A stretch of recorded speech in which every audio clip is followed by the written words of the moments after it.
So వాళ్ళు ICC వాళ్ళు కూడా క్లియర్గా చెప్పారు, కొత్త తెంగేస్తాను. నన్ను నమ్ముకో ఉన్నది అమ్ముకో అని ఒక సామెత ఉంది కదా, అది బంగ్లాదేశ్ పాకిస్తాన్లకు పర్ఫెక్ట్ సూట్ అవుతుంది.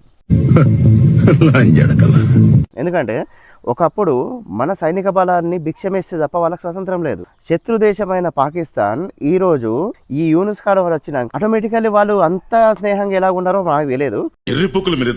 వాళ్ళు చెప్పినరని చెప్పి ఇండియాతో మేము క్రికెట్ ఆడితే మా ప్లేయర్స్కి ఇండియాలో థ్రెట్ ఉంది అని సంథింగ్ బుల్షిట్ టాక్స్ మాట్లాడారు కదా. సో ఇండియాలో ఆడము, వేరే కంట్రీలో మాకు షిఫ్ట్ చేసి ఆడతాము అని అంటే ఐసీసీ వాళ్ళు మీరెంత బతికేస్తే దొబ్బేరా అని వాళ్ళని ఎలిమినేట్ చేశారు. సో ఫైనల్గా పాకిస్తాన్ కూడా మేము ఇండియాతో ఆడము, ఒక ఆడాల్సి వస్తే వేరే కంట్రీలో ఆడతామని కొన్ని టర్మ్స్ అండ్ కండిషన్స్ పెట్టింది ఐసీఐసీఐకి.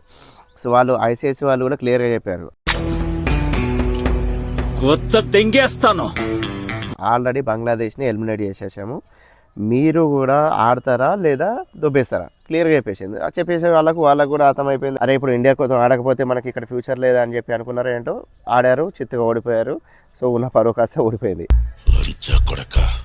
సో ఫైనల్గా ఇక్కడ ఏమైంది, సూపర్ 8కి వచ్చింది, కింద మీద పడి చిన్న టీంలతో ఆడి సూపర్ 8 దాకా వచ్చింది.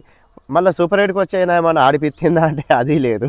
సో దీన్ని బట్టి ఒక మంచి మెసేజ్ అర్థమై ఉండొచ్చు మనకి, నీ దగ్గర సత్తా ఉంటే నీ కాళ్ళ మీద నువ్వు నిలబడాలి. ఎదుటోని సజెషన్స్ తీసుకున్నావు అనుకో ఇదే జరుగుతుంది.